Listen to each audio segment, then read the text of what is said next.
The David Pakman Show at davidpakman.com.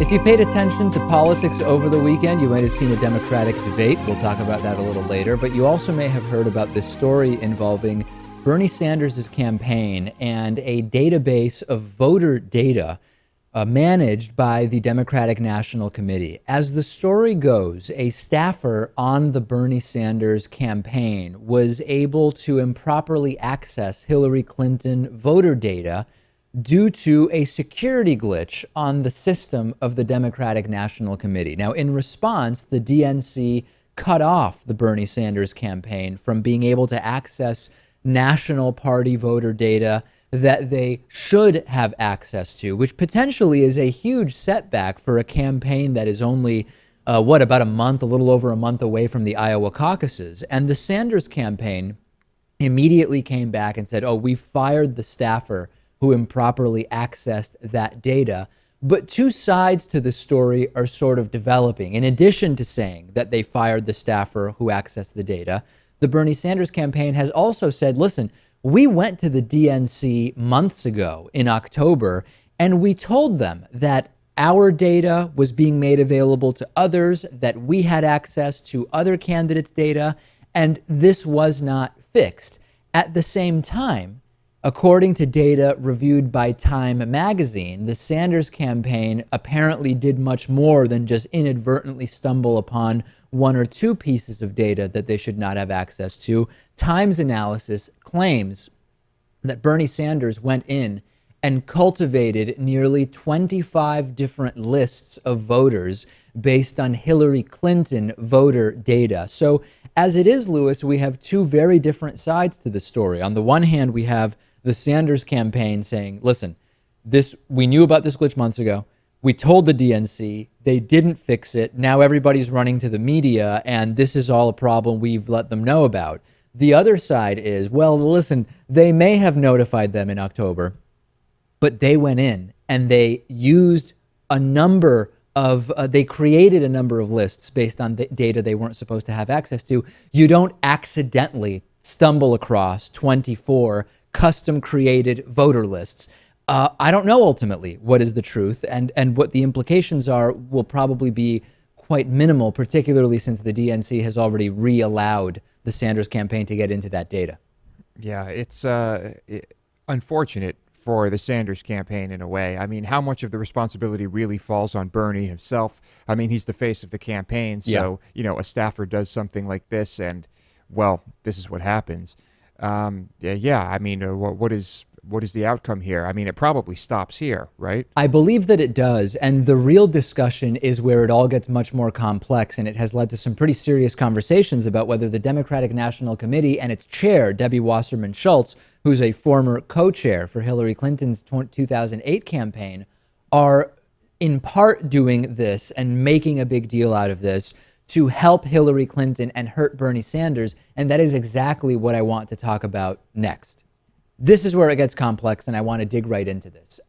There has been the intimation, the claim, the straight-up accusation that Debbie Wasserman Schultz, as chair of the Democratic National Committee, is doing whatever she can reasonably do to help Hillary Clinton become the Democratic nominee. And part of this goes back to her allegiance to Hillary Clinton, in that in 2008, Debbie Wasserman Schultz was the co-chair of Hillary Clinton's campaign, and we have no reason to think that since 2008, she no longer supports Hillary Clinton. First of all, we have that sort of bit from her background. Then we hear that the Sanders campaign says they notified the DNC about this months ago. The DNC didn't fix this data breach issue, and now they turn it into a big public scolding of the Sanders campaign just 6 weeks before the first primary. So based on that alone, Lewis, before we get into anything else, what's your sense about the goals of the DNC? Well, the DNC is made up of people. People have a horse in the race. And, I don't know. I mean, it seems foolish to think that if she were actively trying to make sure Hillary became the candidate, that they would go unnoticed. But, what is it that she is actively doing to make sure that that happens? Or what are the claims? The claim is, by not fixing this when Sanders told them about it in October, and now going and making it a big public story and publicly suspending Bernie, that it's all sort of meant to create this idea that, oh, can we really trust this guy? He's doing this with our data, etc.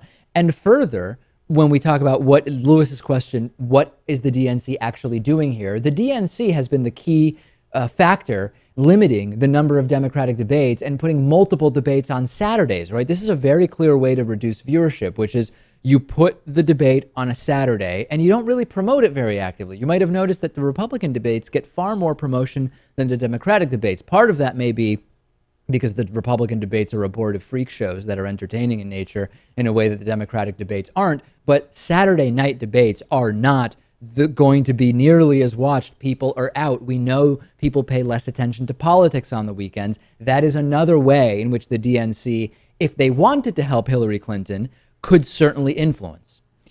Yeah, because to me, Bernie Sanders is the winner, and Americans like what he has to say. And, he's clearly the guy when he's on stage with Hillary Clinton. So you're saying perhaps the DNC does not want the American people to see that, and that's how they help Hillary win? I wouldn't even say that it's because Bernie is better than Hillary on stage or whatever. It's just that generally speaking, when you have a sort of de facto frontrunner that is far more well-known, they benefit from less time when people can see alternatives. If it were reversed, it's not that debates help Bernie per se. I mean, they may because of his views, if people like his views, but it's the idea that when you don't give people as much airtime who are potential challengers to the de facto frontrunner, that helps the frontrunner. Hillary has nothing to gain by being in these debates and being on, and then being televised. No question about it. And then we now have numerous individuals saying, yeah, the DNC is unfairly helping Hillary Clinton. Former top Obama advisor David Axelrod tweeted, quote, "Without evidence that his hierarchy knew about data poaching, the harsh penalty against Bernie Sanders looks like the DNC is putting a finger on the scale." Then we heard from former Democratic presidential candidate and Virginia Senator Jim Webb, who tweeted about the data mining incident saying, quote, "Good for Bernie, the DNC is nothing more than an arm for the Clinton campaign." And this appears to go further, Lewis. I already mentioned the DNC and Schultz with the debate scheduling. We talked about that already. In addition to that, there are Hillary Clinton offices co-located at DNC offices. Vice News did a report about this where they exposed that the Clinton campaign has rented a campaign office within the Democratic Party office in Nevada, a crucial primary state. And a Sanders campaign spokesperson said nobody from the Nevada Democratic Party has talked to us about having office space there. So that seems to be another inconsistency. We saw the a DNC finance chair caught raising money for Hillary Clinton. The DNC operates under these rules where they're supposed to remain impartial during the primaries, but a top DNC official was caught raising money for Hillary Clinton. His name is Henry Munoz III, and he used to be a top fundraiser for President Obama. He became the chief of the DNC's finance operations a couple of years ago, and just over the summer, he was caught organizing a fundraising event for Hillary Clinton in San Antonio, direct violation of DNC rules. So a number of issues here. I don't care if Hillary Clinton wins because she's the best candidate. The point of the debates is not to be doing political posturing and negotiating and basically negotiating your way into the nomination. It's to figure out who the best candidate is. And if that's Hillary Clinton, if she's the most electable, if she's who Democrats want, by all means. But if the DNC is influencing, that's not good.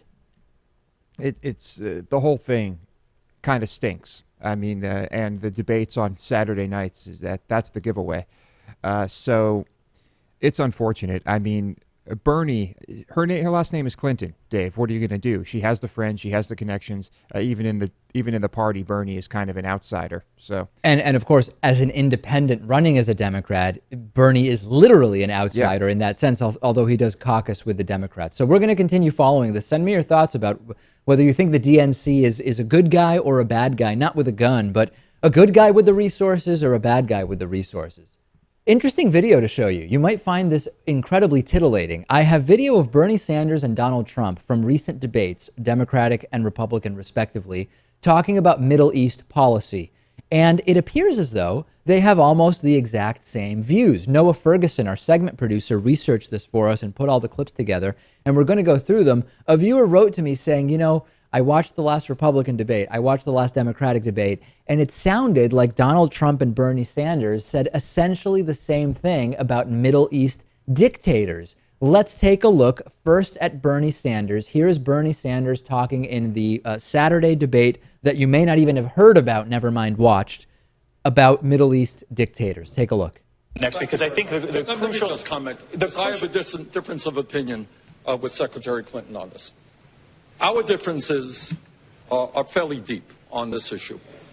We disagreed on the war in Iraq. We both listened to the information from Bush and Cheney.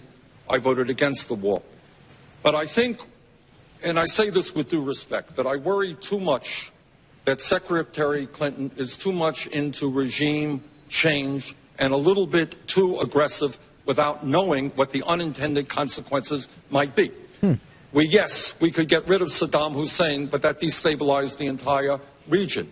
Yes, we could get rid of Gaddafi, a terrible dictator, but that created a vacuum for ISIS. Yes, we could get rid of Assad tomorrow, but that would create another political vacuum that would benefit ISIS. So I think, yeah, regime change is easy. Getting rid of dictators is easy.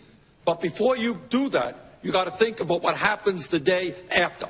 And in my view, what we need to do is put together broad coalitions to understand that we're not going to have a political vacuum filled by terrorists, that in fact we are going to move steadily and maybe slowly. All right. So, Bernie, against Iraq, regime change without planning for the consequences is a bad idea. The region was destabilized by getting rid of dictators. We created a vacuum which led to extremist groups, and we should be using coalitions, not going after this alone. We will now go to Republican candidate Donald Trump. Let's see what he had to say about dictators in the Middle East. And to Russia. We're going to talk about Assad in a moment. Mr. Trump, are Americans safer with dictators running the world in the Middle East? In my opinion, Go ahead, Mr. Trump. in my opinion, we've spent $4 trillion trying to topple various people that, frankly, if they were there and if we could have spent that $4 trillion in the United States to fix our roads, our bridges, and all of the other problems, our airports, and all of the other problems we have, we would have been a lot better off. I can tell you that right now. We have done a tremendous disservice, not only to the Middle East, we've done a tremendous disservice to humanity. The people that have been killed, the people that have been wiped away, and for what? It's not like we had victory. It's a mess. The Middle East is totally destabilized. Destabilized. Lewis, a lot of similarities there. And my point is not that Bernie's position is a right-wing position. My point is that Donald Trump could say almost anything at this point, and he has a cult of personality where right-wingers who would never support this stuff support it. Trump is saying instead of defense spending to oust these dictators, let's not destabilize the region. Let's invest that money in infrastructure. That is stimulus. That's what Obama did. He's talking about infrastructure stimulus. This is Trump, the leading Republican candidate, and his supporters don't care. They'll support his liberal position on that. And it's common sense, and we agree with Trump. Obviously. And Yeah, Bernie. Yeah, and Bernie. But I guess getting into the political reasons for these wars and for toppling regimes is another topic. It is unnecessary, and okay, I mean, they both have a common sense take on the issue. And it's just fascinating because Bernie Sanders is widely considered, by some, I mean, he's widely considered by those who have a sensitivity to this to be this far left guy. And then you have Donald Trump, who is considered to be this xenophobic, just kind of clueless, right-wing guy. But is he really right-wing? Because he was a Democrat, but he loves the Republican Party. Anyway, on a fundamental issue of our time right now, which is thinking about the involvement of the United States in the Middle East, Bernie Sanders and Donald Trump, the supposed far-left candidate, and this businessman outsider who knows nothing but is leading, have come together and have essentially the same point of view on Middle East dictators. Very, very interesting, and we're going to stay on top of this one, and I'm curious to hear thoughts about this from the audience. Remember that I am on Twitter at David Pakman Show and at DPakman. Lewis is on Twitter at Lewis Motamedi. We'll be back after this. The David Pakman Show at davidpakman.com.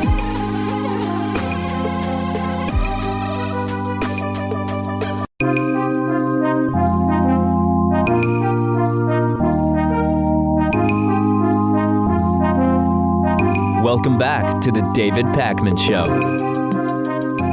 Our program depends on the funding we receive through something we call membership from you, our viewers and listeners. You can sign up at davidpakman.com/membership. Sadly, Patriot Mail calendar sales have officially ended, but we do have some leftovers here. So we will keep the page, davidpakman.com/calendar16 up until the last of the calendars we already have is spoken for. So if you still want one, even though sales have ended, you can go to davidpakman.com/calendar16. If the page is still up, that means I still have a calendar, potentially, with your name on it. Remember, as we are in the throes of the last throes of the holiday buying season, if you ever buy on Amazon.com, you can support our show by going to davidpakman.com/Amazon before making your purchases, and then we get a little kickback. I am fascinated, Lewis.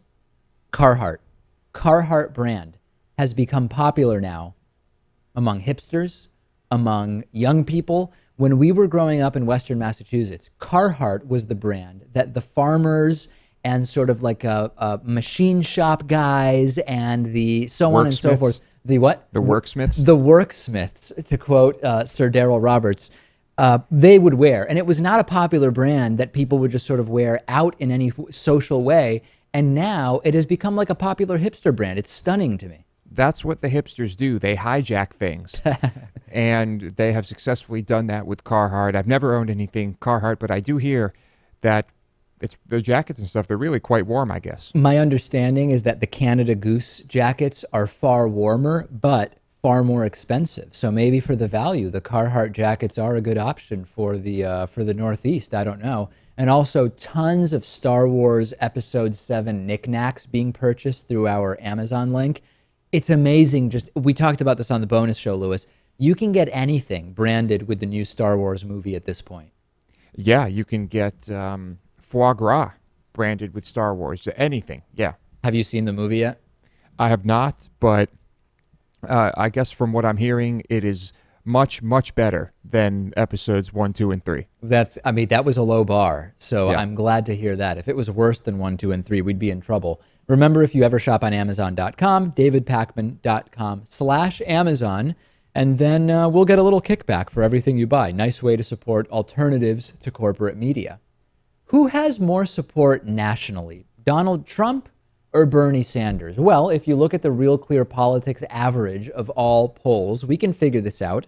Bernie Sanders currently has an average of 30.6% support among Democrats. Donald Trump has an average of about 34% support among Republicans. But there are more Democrats than Republicans, 30 to 28%. And if you include those who lean Democratic and those who lean Republican, that gets us to about 44% Democrats, 42% Republicans, which tells us that support for Bernie and Trump nationally is pretty close to even. It's pretty close to 50-50 nationally. Now, if we add to this that way more voters nationally are downright scared of Donald Trump being president compared to Bernie Sanders, it is very safe to say that Bernie Sanders has more support nationally than does Donald Trump. But how does media coverage compare, Lewis? Well, Media Matters reported that in 2015, Trump received 234 minutes of coverage from NBC, CBS, and ABC evening news broadcasts, looking at cable network news broadcasts. Bernie Sanders, on the other hand, 10 minutes. 10 minutes of coverage from the big three networks for Bernie Sanders. 23 times more coverage did Donald Trump receive than Bernie Sanders. ABC gave Sanders the least amount of time, only 20 seconds of stories broadcast about the Sanders campaign on World News Tonight. And there's another factor. Trump was one of 16 or 17 candidates for a while, and he's still one of 10, whereas Bernie Sanders is one of 3 candidates. And when you consider that, the disproportionately, exponentially more corporate media coverage that Trump gets versus Bernie is truly stunning. And there's a few hypotheses about this, Lewis. I mean, if I just told you Trump gets 23 times more coverage than Bernie, they have about the same amount of support nationally, why would you think the disparity exists in coverage?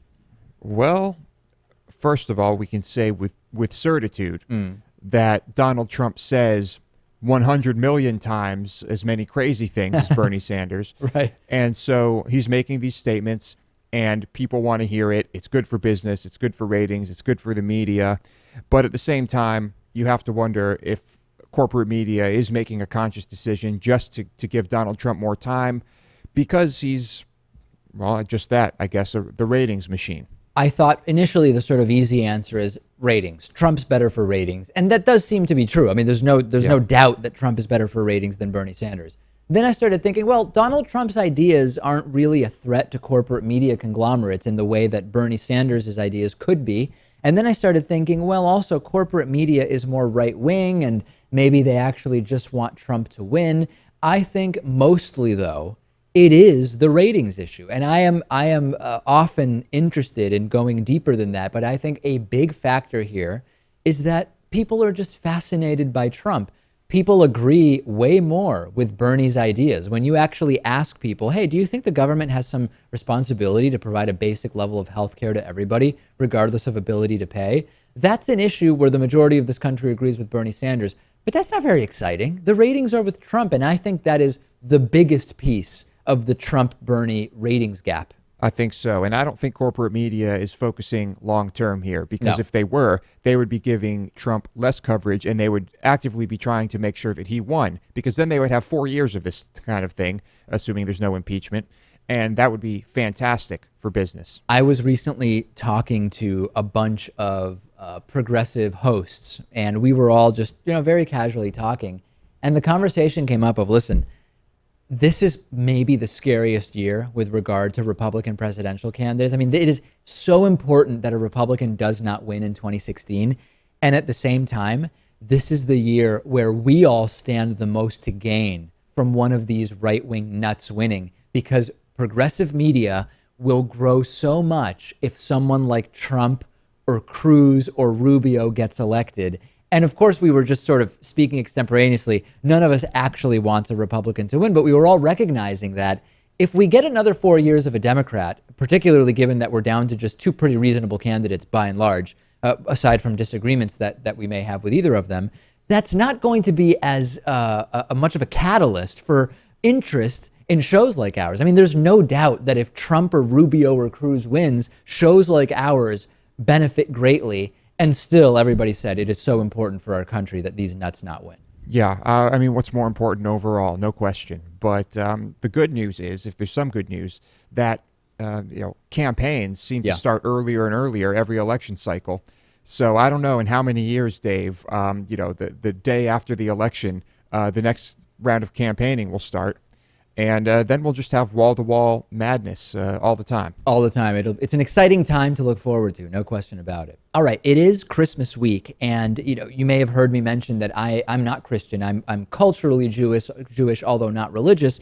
We want to do something special this year, and we are going to be doing some Christmas carols. It's not exactly what you think. It's not going to be Oh Holy Night and Jingle Bells. Greg Stevens produced some alternative Christmas carols for the Satanic Temple.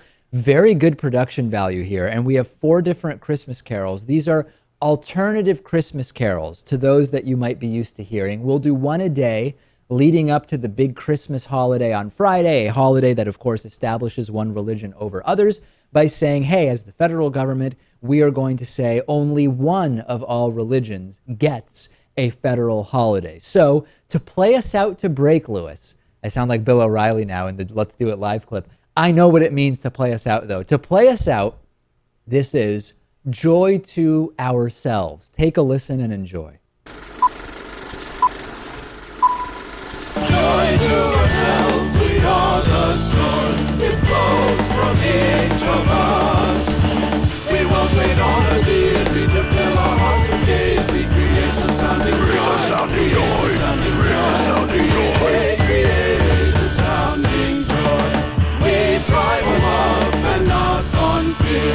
We give with open hearts. The threat of hell is meaningless. The Lord of heaven is ludicrous. When we can remove ourselves, we can remove what we want ourselves.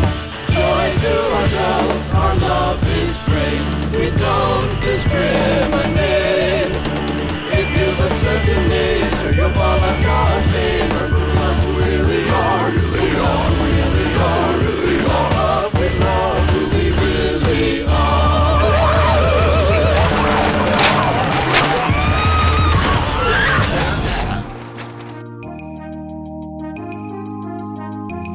The David Pakman Show at davidpakman.com.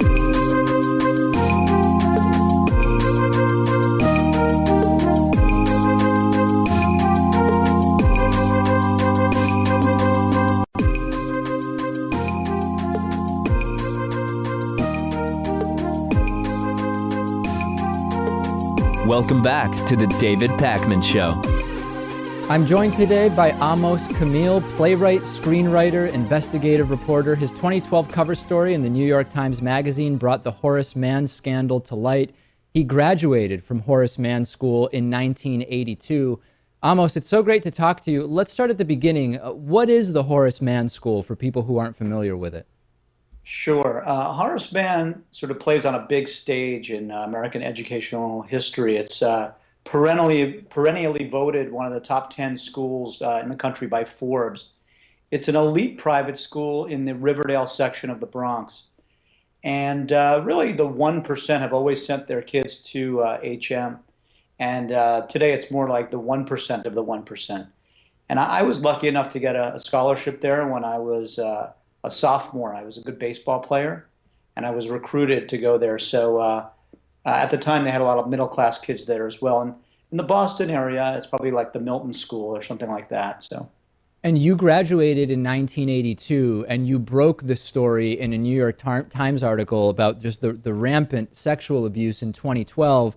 How did you decide on the timing of that? That's right. So it was a slow process. Essentially, we had known that there were, I wouldn't say abusers, but at the time, in the language of a 15-year-old, teachers acting strange or stay away from this one, stay away from that one, those kind of whispers. And both boys and girls at the school went co-ed in '75, we would talk pretty openly about which teachers to avoid. And then about 10 years later, after I graduated, I went camping with, there were 5 of us, and we went camping. And one night, a guy that I call Andrew in the book told us that he had been abused by a very popular football coach named Mark Wright. And what happened after that was we went around the campfire telling different stories about drinking with teachers, about rumors, a couple of cover stories came out that night. And then we went on with our lives. And it was literally 20 years later, the Sandusky trial hit, and he was everywhere, Penn State. And I called Andrew and I asked him how he was doing, and he said, "I'm not doing too well. I wish somebody would write about it." And that, as you suggest, ultimately became Prep School Predators, which was the cover story of the Times Magazine in June of 2012. And what's your understanding now of how many people were, well, I guess the two sides to the question, how many teachers and staff were abusing students, and also how many students were abused? At the time that we published that I published the piece in the Times, I had accused credibly 3 teachers of abuse. What happened in the wake of the article was really just a tsunami of credible accusations, and now, sadly, we're up to 22 abusers at Horace Mann, not victims. Victims were probably 32 have come forward, entered into a very difficult mediation process with the school, but we know there's many more out there. But that's why we wrote "Great is the Truth." It was really the number, to date, it's the largest recorded concentration of sexual abusers in one institution in American educational history. And we knew it was bad. We didn't know it was quite this bad. It was sort of Catholic school bad, as somebody said, Catholic church bad. And we know about sexual abuse being drastically underreported. In part, often there's like a power dynamic sort of situation that prevents victims from feeling comfortable reporting it. Sometimes it's an issue of shame. What's your sense of why at Horace Mann School there were not reports about what was going on? Well, at the time, I thought that there weren't reports. We now know that several people actually did come forward. And there's a whole range. I mean, the abuse at Horace Mann was so widespread that there's a large spectrum of ways to answer that specific question. Some people, like many victims, just sort of sealed it away and said, I don't want to ever talk about this. Many labored under the impression for decades that they were the only one that it had happened to. Some teachers and administrators covered it up. Others didn't know. So the power dynamic, not just at Horace Mann, at other places too, is really what helps seal in the silence. So for instance, if a kid is abused, boy or girl, one of the acts that the teacher, the adult does is they make the child complicit in the act. Right. Right. So they think that it's mutual. And when you have a 40-year-old and a 15-year-old, it's not mutual. There's a power dynamic there.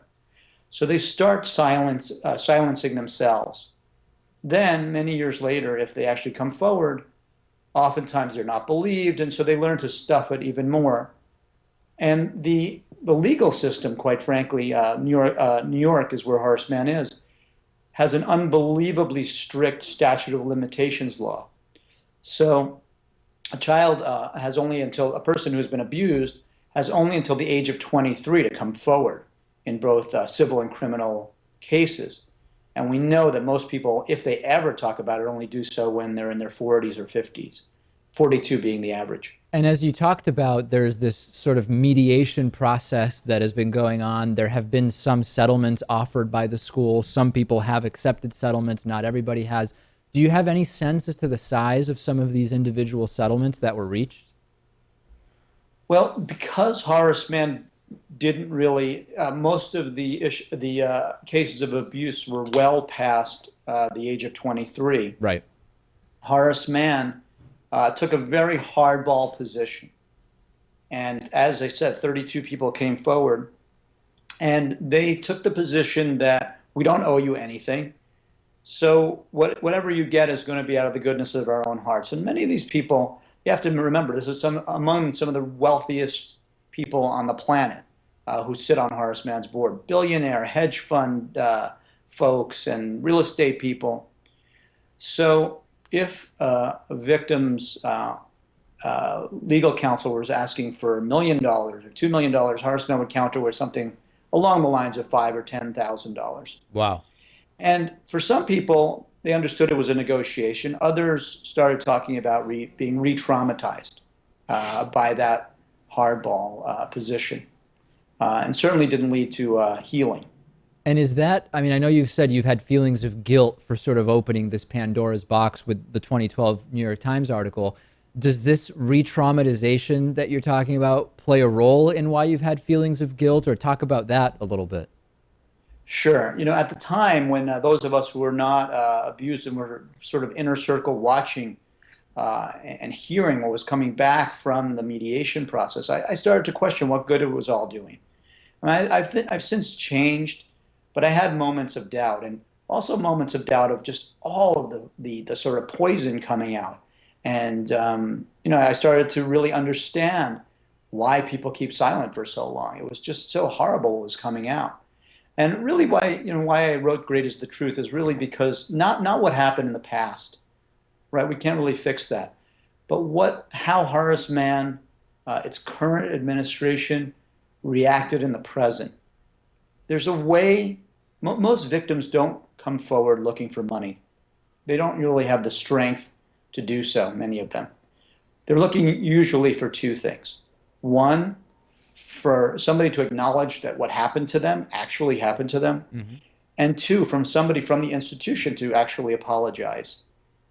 So that didn't, it happened in a very lawyered up way in the Horace Mann case. And although some people, I don't want to speak for everybody, some people are pleased that they've been able to move on with their lives. Many, many, many of the victims and many of us watching from the outer circle are saying, Horace, we thought our school was better than that. And the name of the book, Great is the Truth, is the motto of the school. So that just sort of added insult to injury. Last thing I want to touch on in the limited time we have left, what's your sense of how much school administrators knew at the time of what was going on? My sense is that they knew, not all of them, but they knew there were, as new headmasters came aboard, they were told. Certainly some of the board members knew. Certainly some of the teachers knew, because students had either come to them or their kids had told them. In some cases, teachers actually went to administrators. So I definitely assumed that everybody knew, all the teachers knew at the beginning. Mm-hmm. I've softened a little, but many adults who were there at the time, and remember, the abuse happened from 1962 into the late 90s, 96 being the latest that we know of. So that's an extraordinary long period for people to know about all of this abuse going on. And it's a tiny campus. There's 600 people at Horace Mann at any given time. So people definitely knew. I'll remind everybody, the book is Great is the Truth, Secrecy, Scandal, and the Quest for Justice at the Horace Mann School. We've been speaking with the book's author, Amos Kamil. Thanks so much for being here and telling us the story. I really appreciate it, David. The David Pakman Show at davidpakman.com.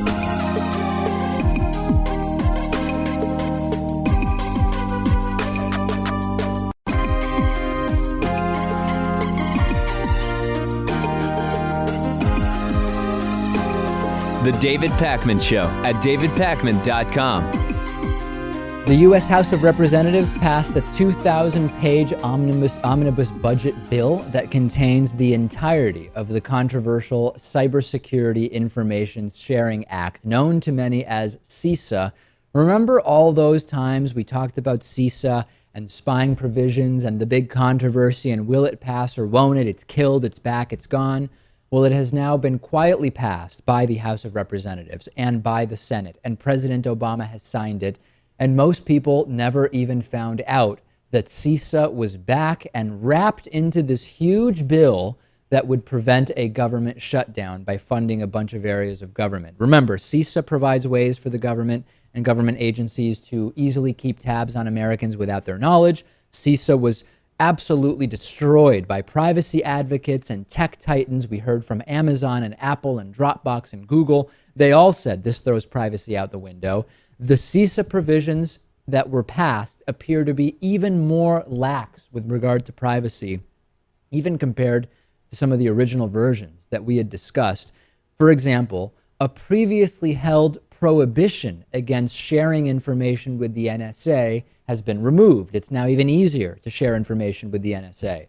The provision that required personal information to be scrubbed from cybersecurity reports, that appears to be missing from this version that was passed as part of this big budget bill. We protested against this legislation for over a year, but they ended up sneaking it as a rider onto a huge budget bill. People activated against it nationwide, and now, Lewis, passed by slipping it into just another bill. A bill that most people want passed because it keeps the government open. And we know what a disaster the last government shutdown was. And so if this was, do we have support? Was this like, I don't know what the word is here, did they come to this agreement, Democrats and Republicans, because Democrats wanted some things, Republicans wanted this in there?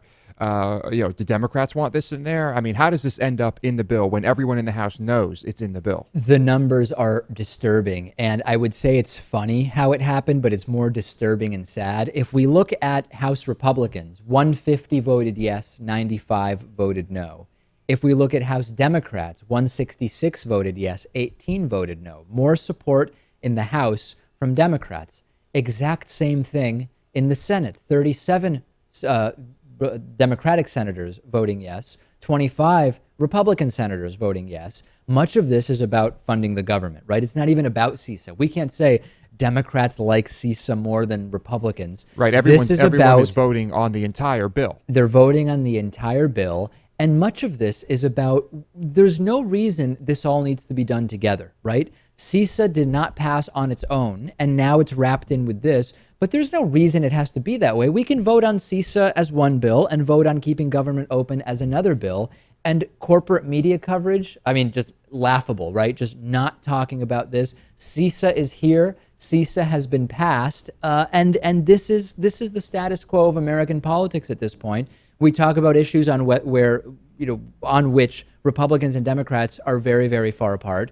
Here, Republicans and Democrats almost equally just turning a blind eye or not even knowing or caring that the CISA provisions were in this funding bill, and that's what we get. That's what we have now.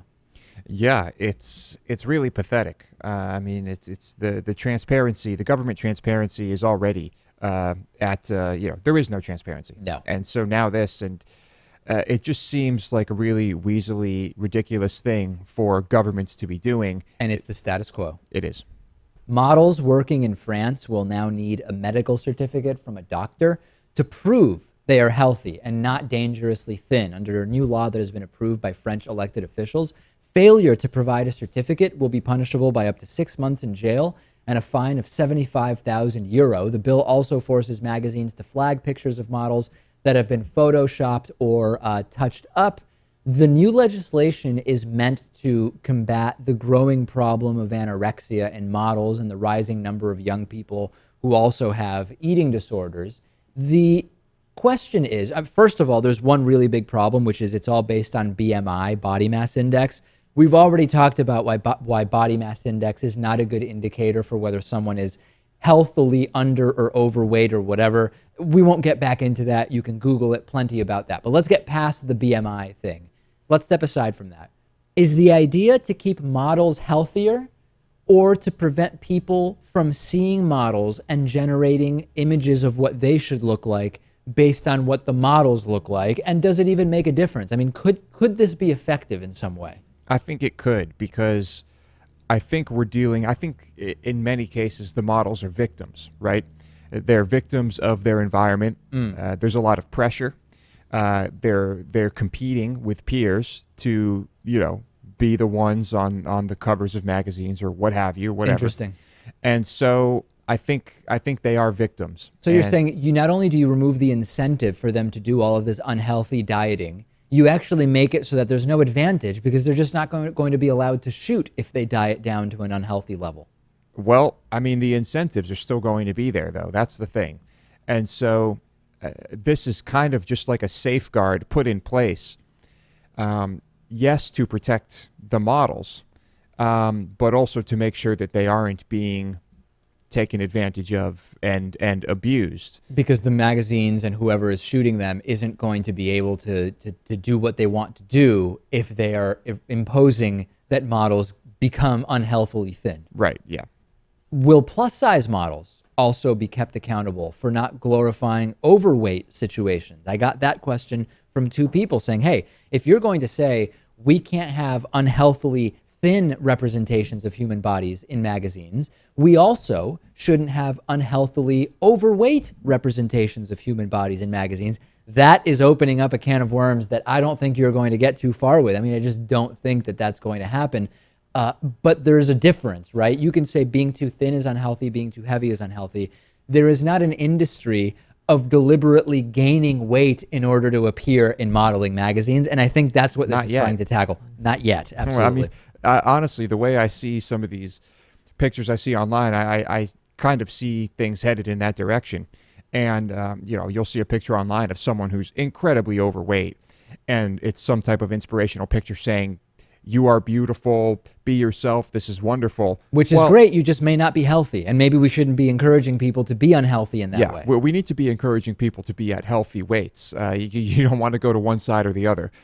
So it's getting ridiculous. As a reminder, it is France. There are far fewer overweight people in France. People True. may or may not be aware of that, but that's just sort of a case in point. Send me your thoughts about this. Will this be effective? Does it make sense? Let me know what you think, and we'll definitely do a follow-up either on the regular show or the bonus show. I do have a voicemail number you can call any time of day. That number is 219-2-DAVID-P, and I received this voicemail over the weekend. Hey, David. Hey, Louis. Big fan of your show. I was just wondering, why is it that every time there's a situation where both of you could be parents, you always say, hey, Louis, say you accidentally have a kid and you love the kid. Just wondering, how did that start? It started because one day Louis was something came up about kids, and Louis said very sincerely, if I accidentally had a kid, I'd probably love the kid. And it was history. It was instantly classic, and that's basically the backstory. There's not much else to it. Yeah, that's it. It's just a quote of mine that Dave, he took it, he ran with it, and it's here to stay, for better or worse. On the bonus show, a Dutch museum will rename offensive pieces. That's a hard article title to say. I don't know why. Tim Cook calls Apple's tax evasion claims total political crap, and Steve Harvey calls the wrong winner for Miss Universe. We'll talk about all of those stories and more. DavidPakman.com/membership. Do not miss today's bonus show. Truly a good one.